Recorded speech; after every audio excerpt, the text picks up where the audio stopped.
सभी साथियों को मेरा नमस्कार। आज हमारा जो विषय है वो seating plan for still life drawing रहने वाला है। तो चलिए शुरू करते हैं। सबसे पहले हम एक बेस लाइन या आधार रेखा कंसीडर कर लेते हैं। इसको ड्रॉ करने की ज़रूरत हमें नहीं है। तो इसके सेंटर में जो हमें क्वेश्चन पेपर पे मॉडल आया है, दिया गया है, उस मॉडल को यहाँ पर हम सेट कर देंगे इसके सेंटर में। ये बेस वही सरफेस है जहाँ पर आपने मॉडल सेट किया हुआ है।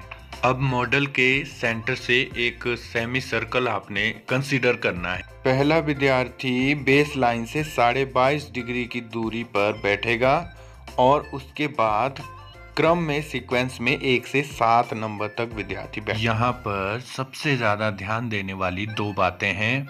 एक कि ऑब्जेक्ट से जो पहला अर्ध वृत्त लगा है, बच्चे जहाँ पर बैठे हैं वो वृत्त लगभग 2 मीटर की दूरी पर हो।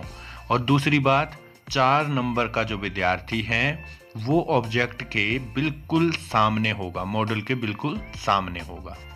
इसी ग्रुप की जो दूसरी अर्धवृत्ताकार पंक्ति होगी उसकी दूरी मॉडल से 2.9 मीटर होगी। इस तरह से हमारा एक ग्रुप जो है, एक ग्रुप का सीटिंग प्लान हमारी कंप्लीट हो चुकी है। और इसमें हम एक चीज़ देख रहे हैं कि 1 नंबर और 7 नंबर के जो विद्यार्थी हैं वो बेस लाइन से 22.5 डिग्री की दूरी पर बैठे हैं। और यदि हमारे पास 13 से ज़्यादा विद्यार्थी हैं तो अगला ग्रुप हम अलग से इसके लिए बिठाएंगे और इसी सीक्वेंस में बिठाएंगे। 1 नंबर के बच्चे के स्थान पर 14 नंबर का, फिर 2 के 15, 3 के 16, इसी तरह से पूरे ग्रुप को एडजस्ट कर लेंगे। और इनके विजुअल्स भी हम देख लेते हैं कि 4 नंबर के विद्यार्थी को कैसा विजुअल दिखाई देता है। आप देख सकते हैं 3 नंबर के विद्यार्थी को, और इसके साथ ही हम 2 नंबर के विद्यार्थी को इस तरह का विजुअल कुछ दिखेगा। 1 नंबर का विद्यार्थी जो ड्रॉ करेगा वो बिल्कुल साइड से इस तरह से उन्हें दिखाई देगा। 5 नंबर पे अगर हम ध्यान दें तो इस तरह का कुछ विजुअल। तो इसी तरह से हम 6 नंबर के विद्यार्थी का भी देख सकते हैं विजुअल जो है। 7 नंबर पर इस तरह का मॉडल आप ड्रॉ कर लेंगे।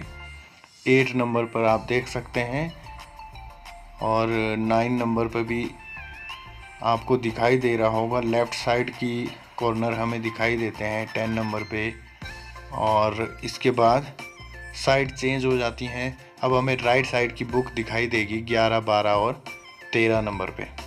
तो दोस्तों, उम्मीद करते हैं कि आपको स्टिल लाइफ में जो है बैठने का प्रबंधन कैसा है और अलग अलग सीट पर मॉडल हमें कैसा दिखाई देता है, हमें कैसे ड्रॉ करना है, ये सारी बातें क्लियर हो चुकी होगी।